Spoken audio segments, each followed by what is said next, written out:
David, si on poursuit, si on reste toujours en France, Nino dans la nuit paraît aussi de Capucine et Simon Johannin. Ouais, moi, pour moi, c'est autant Welbeck, c'est l'événement, c'est l'incontournable, la vraie découverte pour moi cet hiver. Bon, j'ai pas tout lu, j'ai pas, mais dans ce que j'ai vu jusqu'à maintenant, ce que j'ai eu la chance de repérer, c'est un deuxième livre. C'est un couple dans la vie, Simon et Capucine Joannin, début vingtaine. euh, Deux personnes qui sont extrêmement actifs, qui proviennent du milieu des arts visuels, très actifs sur les réseaux sociaux, notamment sur Instagram. Ils se mettent beaucoup en scène. Le livre est lancé en France ces jours-ci. Il y a un clip qui accompagne la sortie du livre. Et C'est un, fréquent, ça? non, c'est pas fréquent, mais eux, justement, cette jeune génération décide d'utiliser les réseaux sociaux, notamment une plateforme comme Instagram, Oui. pour un peu donner un preview, si je peux me permettre le terme, du livre, un petit peu de... Et c'est très intéressant, c'est très habile en tout cas. Ils le font très bien et ça fonctionne parce qu'on voit déjà que le livre est sorti hier et ça attire une clientèle très jeune, très branchée.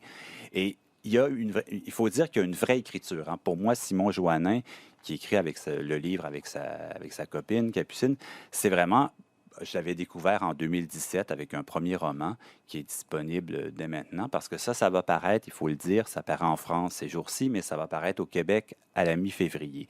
Mais en attendant, je vous recommande son premier roman qui s'appelle L'été des charognes. Et on est dans une France rurale.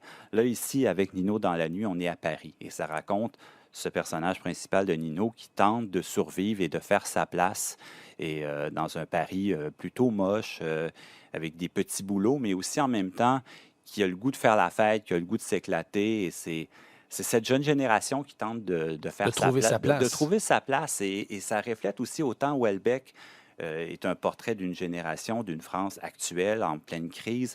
Ce livre-là aussi, mais vu par une génération beaucoup plus jeune. Hmm. Et c'est absolument, c'est une écriture qui est nerveuse, qui est fascinante. Moi, j'ai trouvé que c'est vraiment un des auteurs à découvrir. Je vous le recommande. Et on trouve pas le ton morose de Welbeck dans cette œuvre-là parce que la jeune France est aussi touchée, David, par un taux de chômage assez important. Oui, absolument.